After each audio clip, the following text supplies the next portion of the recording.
Kapag, o sa mga natabo karon, gubot kayo. Di man nagkagubot ang mga vendors karon. Kay doon na yung mga lain-lain mga kapunungan sa vendors. Apan wa makasinabot. Wa makasinabot ang netabo nagkagubot kung kinsay mo dala, kinsay mo tinda, kinsay mangulikta, kaya murag karon ako nakita.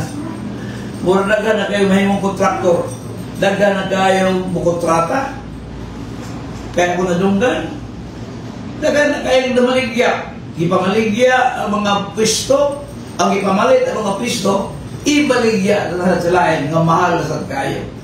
So muna na itabo karon. Tanawan ninyo ni.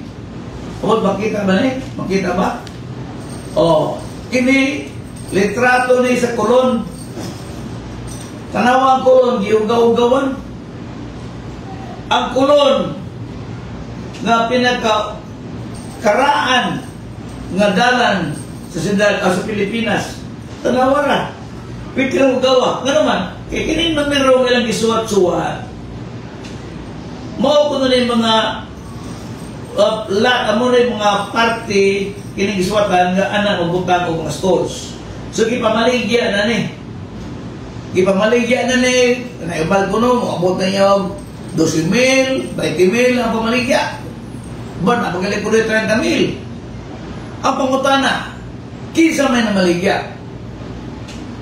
Kinsa may authorize nining mga lain-laing tao, lain-laing kapunungan nga namaligya sa mga stalls diha sa daan sa kulon.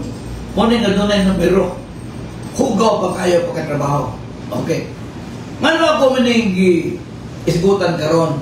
Ang proseso sa paghimo, pag-organize og night market, magsugod yun na sa gasa. Unsa man ning gasa? Ang gasa gitawag na og Garbo Garbo Asinso Sumbanang Alyansa. Na gasa, Garbo Asinso Sumbanang Alyansa. Gasa sa gugma. Board ni siya. Unsa ni siya ka board or council nga gipangalan og gasa, gasa board.